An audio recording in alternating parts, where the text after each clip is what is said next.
আমরা মনে করি যেসব করে আসলে এই দখলদার সরকারের যে বৈধতা বাংলাদেশের জনগণের কাছে ন্যূনতম অর্থেও নেই। এই সরকার বাংলাদেশের মানুষের উপর একটা যে দমন পীড়নের যন্ত্র, মানুষের সিকিউরিটি দিতে পারে না, মানুষের নিরাপত্তা দিতে পারে না, অর্থনীতি ভেঙে পড়ছে। এবং এই যে ব্যর্থতাকে আড়াল করার জন্য এবং ক্ষমতাকে নিরাপদ করার জন্য তারা যে ক্যাম্পেইনিং প্ল্যান, সেই ক্যাম্পেইনিং প্ল্যান অংশ হিসেবে এটিকে অনুসন্ধানী সাংবাদিকতা হিসেবে তারা চালিয়ে দিচ্ছে বলে আমার কাছে মনে হয়। সাদ্দাম, আমি তো অনেকদিন ধরে বিদেশে থাকি, এই বাংলাদেশের এই ঘটনাক্রম খুব একটা ফলো করা হয়নি। আমি 16 জুলাই থেকে ফলো করছিলাম। তখন আমি দেখি যে ছাত্রলীগ সাধারণ শিক্ষার্থীদের উপর হামলা করছে, এই ধরনের খবরগুলোই বারবার করে প্রচারিত হচ্ছে, প্রকাশিত হচ্ছে। পরবর্তীতে এখন আমি জানি যে আসলে কোথায় কি ঘটেছিল, কিভাবে ঘটেছিল। কিন্তু এই যে আপনাদেরকে নিয়ে যে প্রচারণাটা চলছিল, তার পেছনে কি ছিল? আপনারা কেন সেই জায়গাগুলো মোকাবেলা করতে ব্যর্থ হলেন? কিংবা 16 জুলাই রাত থেকে যখন ঘটনাক্রম বদলাতে থাকে, তখন আপনারা কি অনুধাবন করতে পারছিলেন কোন দিকে যাচ্ছে ঘটনা? দেখুন, এ কারণে আমি প্রথম দিকে ঘটনাক্রমটি বর্ণনা করার চেষ্টা করছিলাম, কারণ এই ঘটনাক্রমটি বর্ণনা না করলে আসলে অনেক বিষয় অস্পষ্ট থাকবে। এবং বাংলাদেশে 1 জুলাই থেকে এবং এটি নিয়ে আলোচনা হয়েছে আপনার সঙ্গে পূর্বে, 1 জুলাই থেকে যখন শিক্ষার্থীরা ক্যাম্পাস খোলার পরে কোটা সংস্কারের দাবিতে কর্মসূচি হয়েছে, বাংলাদেশ ছাত্রলীগ তো কোটা সংস্কারের দাবিতে কর্মসূচি পালন করেছে, নেতৃত্ব দিয়েছে। এবং শুধু তাই নয়, আমরা পর্দার পেছনেও কাজ করেছি, আইনজীবীদের সঙ্গে যোগাযোগ করা, আইনমন্ত্রীর সঙ্গে কথা বলা, জনপ্রশাসন মন্ত্রণালয়ের সঙ্গে যোগাযোগ করা, সেটির মাধ্যমে এটির একটি শান্তিপূর্ণ সমাধানের চেষ্টা করা। রাজপথে আমরা কোটা সংস্কারের দাবিতে সক্রিয় ভূমিকা পালন করেছি। এবং এর বাইরেও অ্যাটর্নি জেনারেল অফিস থেকে শুরু করে প্রত্যেকটি আইনানুগ কর্তৃপক্ষের সঙ্গে ধারাবাহিকভাবে আলাপ আলোচনা করা, সেটির মাধ্যমে আইনগত একটি সমাধানের দিকে অগ্রগতি হওয়া, সেই লক্ষ্যে কিন্তু আমরা কাজ করেছি। এবং আবারও বলছি, এবং আমরা যদি বারবার বলতে চাই, 11 জুলাই থেকে বাংলাদেশে কোনো কোটা কার্যকর ছিল না। এবং এরপরে 12, 13, 14 আপনি দেখবেন যে তারপরেও পরিস্থিতি, আমরা 1 থেকে 14 তারিখ বাংলাদেশের ধারাবাহিকভাবে কর্মসূচি পালন করেছে, সবাই কম বেশি পালন করেছে, কোথাও তো কোনো অনাকাঙ্ক্ষিত ঘটনা ঘটেনি প্রথমবারের মতো। এবং সেটিও আপনি দেখুন যে পুরো রাজনীতিটাই দাঁড়িয়ে আছে বিভ্রান্তি, গুজব, মিথ্যা আত্মের উপরে।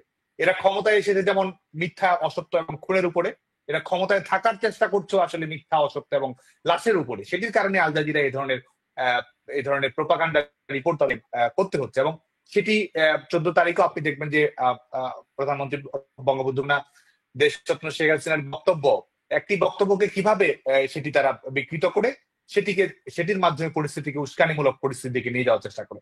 এবং তারপরেও কিন্তু বাংলাদেশ ছাত্রলীগ চেষ্টা করেছে সর্বোচ্চ। এবং আমরা আজকে আপনাকে বলি যে আমরা কিছুদিন আগে, যেটা আমরা কখনোই করিনি এর পূর্বে, এবং আরো অনেক কিছু রয়েছে যেটি হয়তো ধারাবাহিকভাবে ধাপে ধাপে প্রমাণিত হবে। বাংলাদেশ ছাত্রলীগের যে অফিসিয়াল নির্দেশনাগুলো ছিল, যেটা আমরা হোয়াটসঅ্যাপ গ্রুপে দিয়েছি, টেলি সংলাপে দিয়েছি, ফোনে দিয়েছি, সেগুলোর অনেক কিছু কিন্তু আমরা ইতিমধ্যে পাবলিক করেছি। 12, 13, 14, 15 থেকে শুরু করে নানা সময়ে বাংলাদেশ ছাত্রলীগের কর্মীদের উদ্দেশ্যে আমরা কি ধরনের নির্দেশনা দিয়েছি, এটা এখন পাবলিক ডকুমেন্টস হিসেবে ইউটিউবে, ফেসবুকে সবখানে রয়েছে।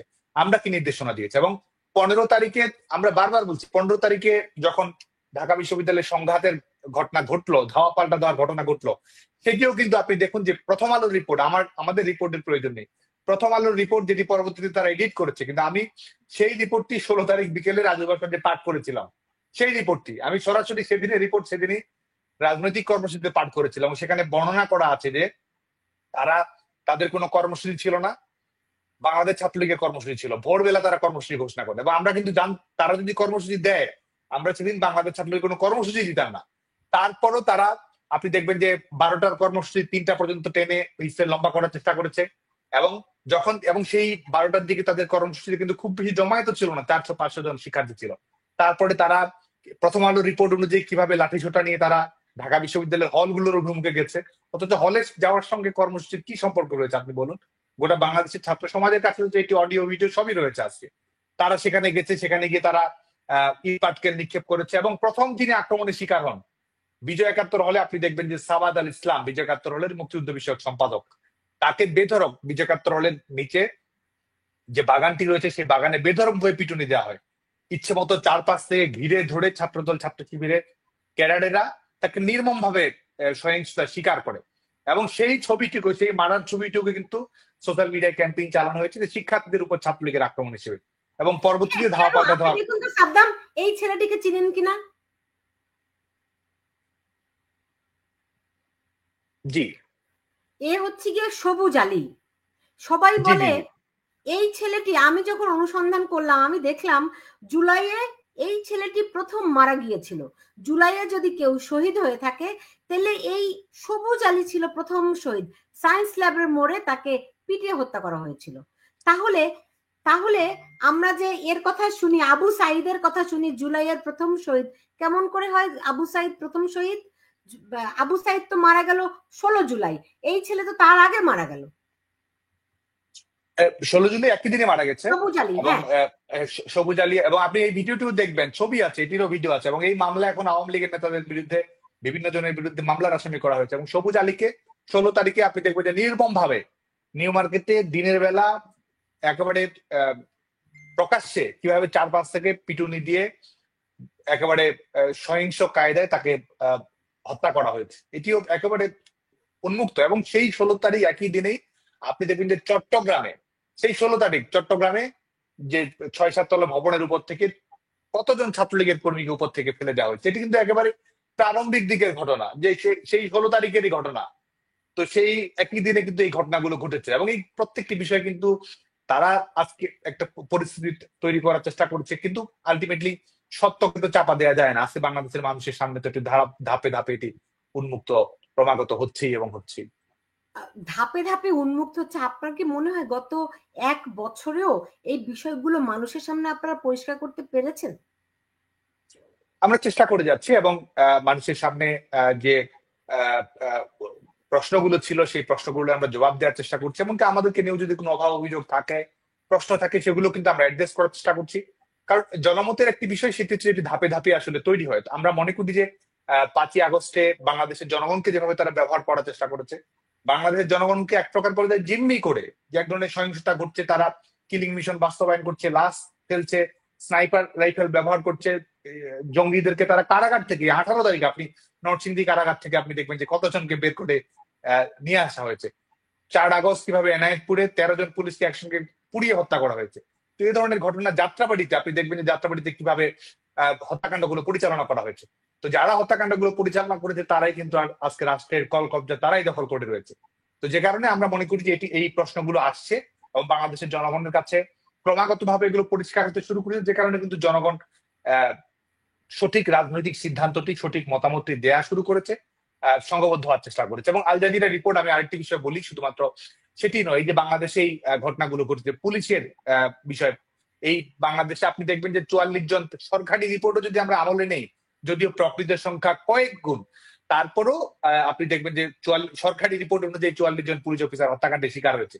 পৃথিবীর কোন দেশে এই 44 জন কেন, 4 জন কেন, 1 জন বা 2 জন পুলিশও যদি সহিংসতা বা হত্যাকাণ্ডের শিকার হয়, সেই দেশের আইন শৃঙ্খলা পরিস্থিতি নিয়ে কি পরিস্থিতির উদ্ভব হয় এবং রাষ্ট্র কিভাবে রেসপন্স করে, সেই প্রশ্নগুলো তো আজকে সবার কাছে নিরপেক্ষভাবে মূল্যায়ন করা প্রয়োজন বলে আমরা মনে করি। আর যে বিভিন্ন ধরনের তাদের বিকৃত audio tap, doctor audio tap, engineer audio tap তারা আজকে প্রকাশ করছে। আজকে যে কারো কাছে আমরা প্রশ্ন করি, দেখুন পুলিশ পৃথিবীর যে কোনো দেশে আইন শৃঙ্খলা রক্ষাকারী বাহিনী আসলে কিভাবে কাজ করে? পুলিশ কাজ করে ফৌজদারি কার্যবিধি অনুযায়ী, পুলিশ কাজ করে তাদের যে নিজস্ব আইন রয়েছে আহ সেটি অনুযায়ী তারা রেসপন্স করে। পুলিশ কাজ করে সরকারের যে আইন, যে সাংবিধানিক অনুশাসন রয়েছে সেটির আলোকে। সেক্ষেত্রে যেটি দেখার বিষয়, সেটির জন্য তো কারো নির্দেশনার প্রয়োজন আছে বা কাউকে দিতে হয়। এটি আসলে যারা এ ধরনের বলে কোনো কিছু প্রমাণ করতে চায়, তারা আসলে এক ধরনের বোকার স্বর্গে বসবাস করছে বলেই আমার কাছে সুস্পষ্ট প্রতিবাদ হচ্ছে। এবং বাংলাদেশের রাজনৈতিক পরিস্থিতি যদি আপনি দেখেন, যে বাংলাদেশে কিন্তু কারফিউ দেওয়া হয়েছে, বাংলাদেশে কিন্তু 144 ধারা ছিল, বাংলাদেশে কিন্তু সহিংসতায় আক্রমণকাণ্ড পরিচালনা করেছে। যে প্রশ্নটি আসতে পারে, প্রশ্ন করতেই পারে, প্রপোর্শনেট কিনা, পুলিশের রেসপন্স প্রপোর্শনেট কিনা, কিংবা প্রত্যেকটি ঘটনার অনুপুঙ্খ তদন্তের আলোকে ক্রিমিনাল অফেন্সের দায়টি কার সেটি প্রমাণ করার সুযোগ থাকে। এবং সেটি কিন্তু জাতিসংঘের যে রিপোর্ট তারা দিয়েছে সেখানেও কিন্তু তারা সুস্পষ্টভাবে বলেছে যে এটির কোনো কিছুই, এই রিপোর্টের এই কোনো কিছু তাদের ক্রিমিনাল অফেন্স, ক্রিমিনাল লায়াবিলিটি ন্যূনতম অর্থ প্রমাণ করে না।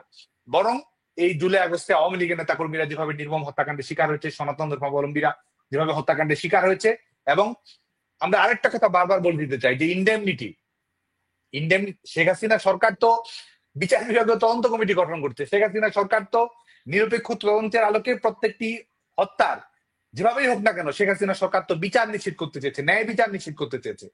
এবং দেখুন এই দখলদার সরকার তারা কি করেছে, ইন্ডেমনিটি দিয়েছে। যে ইন্ডেমনিটি দেয় সে যখন আমাদেরকে ন্যায় বিচারের সবক দেয়, সে বলে দিচ্ছে এই ঘটনা তদন্ত করা যাবে না, প্রশ্ন করা যাবে না, মামলা করা যাবে না, অথচ তারা আছে সাদ্দাম এই পরিচালনা করছে বিভিন্ন কর্মকাণ্ড। সাদ্দাম যেই ঘটনা বাংলাদেশে ঘটে গেছে, আমার মনে হয় যে এটি একটা ইতিহাসের অনেক বড় একটা অংশ এবং অনেক গবেষণাও করার আছে, কারণ বাংলাদেশে যা ঘটে গেছে তার খুব সামান্য অংশই আমরা এখনো জানি, বেশিরভাগই আমাদের অজানা বলে আমার মনে হয়। বিভিন্ন সময় যখন আমি ইনভেস্টিগেট করতে যাই, তদন্ত করতে যাই, কিংবা ধরেন আরো তথ্য আশা করি, তখন দেখি যে অনেক কিছু অজানা। নিশ্চয়ই কোনো না কোনো দিন তো আমরা জানতে পারবোই।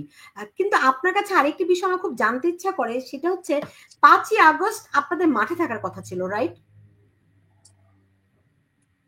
5ই আগস্ট আপনাদের এটি মাঠে থাকার কথা ছিল, কিন্তু সেদিন আপনারা মাঠে অবস্থান নেননি রহস্যজনক কারণে।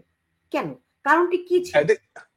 দেখুন, এই প্রশ্নের উত্তর আমি প্রথমেই ব্যাখ্যা করেছি ইতিমধ্যে। বিশেষ করে 5ই আগস্ট শুধু নয়, 18 জুলাইয়ের পর থেকে, কারফিউ দেওয়ার পর থেকে, বিশেষ করে সরকার প্রধান হিসেবে শেখ হাসিনা, আওয়ামী লীগ সভাপতি হিসেবে শেখ হাসিনা প্রত্যেকটি মুহূর্ত সহিংসতা এড়াতে চেয়েছেন। মানুষের নিরাপত্তা, জীবনের নিরাপত্তা সবচেয়ে বেশি প্রায়োরিটি দিয়েছিলেন বঙ্গবন্ধু কন্যা দেশরত্ন শেখ হাসিনা। সে কারণে কিন্তু দলীয় নির্দেশনা ছিল, আমি আপনাকে বলছি, দলীয় নির্দেশনা ছিল যে আইন শৃঙ্খলা রক্ষাকারী বাহিনী যে সিদ্ধান্তগুলো নিচ্ছে, প্রচলিত বাংলাদেশের যে আইন কানুন রয়েছে সেটির সঙ্গে সামঞ্জস্যপূর্ণ সাংগঠনিক সিদ্ধান্ত যেন গ্রহণ করা হয়। 5ই আগস্ট শুধু না, আপনি দেখবেন যে আওয়ামী লীগের কর্মসূচি 1 আগস্ট ছিল শোক র্যালি, পরবর্তীতে যখন সেটা কারফিউ দেওয়া হলো সেটি পরিবর্তন করা হলো, সেটি পরবর্তীতে 3, 4, 5 এভাবে 5 তারিখের কর্মসূচিও কিন্তু পরিবর্তিত করা হয়।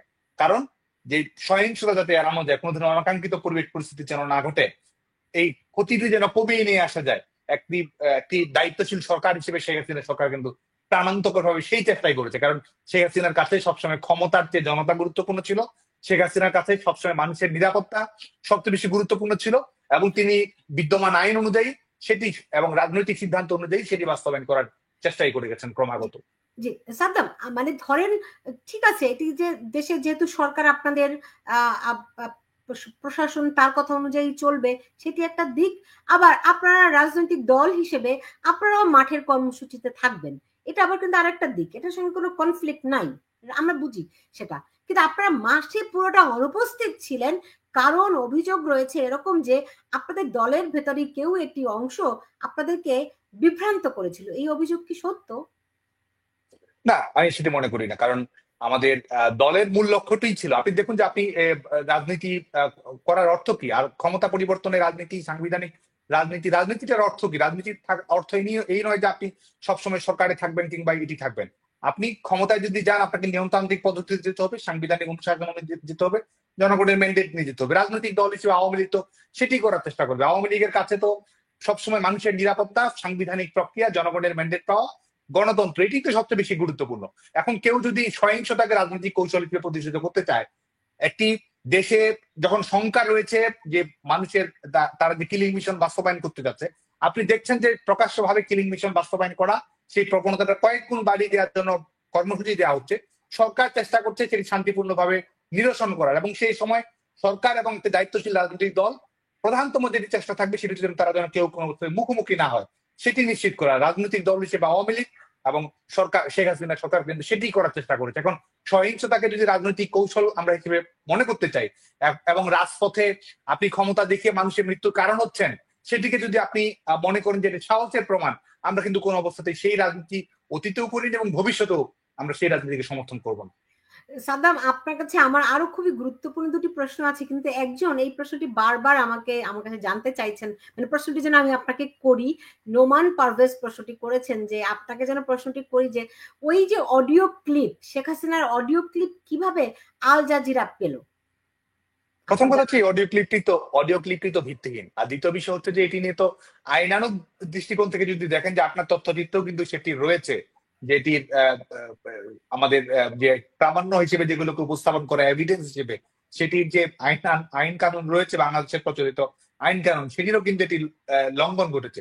এবং এটির মাধ্যমে কিন্তু এটি যে একটি ক্যাম্পেইনিং এর অংশ, প্রোপাগান্ডার অংশ, এবং প্রোপাগান্ডার মাধ্যমে হেয় করা যে তাদের মূল উদ্দেশ্য, এবং সেটিও কিন্তু প্রমাণিত হয়েছে। আরেকটি বিষয় হচ্ছে যে এই যে তাদের এই ডক্টরড অডিও ট্যাপ, তাদের যে ইঞ্জিনিয়ার্ড অডিও ট্যাপ, সেটিকেই যে তারা তাদের একমাত্র প্রামাণিক দলিল হিসেবে উপস্থাপন করার চেষ্টা করছে, প্রকৃত কোনো তথ্য, প্রকৃত কোনো সত্য, প্রকৃত কোনো প্রমাণ যে নেই, বরং প্রকৃত সত্যটা বরং তারাই, যারা আজকে এই সরকার দখল করে আছে, তারাই যে এই কর্মকাণ্ডগুলোর সঙ্গে হত্যা সহিংসতাগুলোর সঙ্গে সম্পৃক্ত, সেটি যে উন্মোচিত হওয়ার যথেষ্ট সুযোগ রয়েছে। সে কারণেই কিন্তু আজকে এই অডিও ক্লিপের নাটক, এই বাইরে থেকে পিআর ক্যাম্পেইনিং এর মাধ্যমে রাজনৈতিক ফোকাস থেকে অন্যদিকে নিয়ে যাওয়ার চেষ্টা, যে কারণে আমরা আসলে সত্যি কথা যদি বলি, এটি নিয়ে ব্যতিব্যস্ত হওয়ার কোনো সুযোগ, বিব্রত হওয়ার কোনো সুযোগ আছে বলে আমার কাছে মনে হয় না।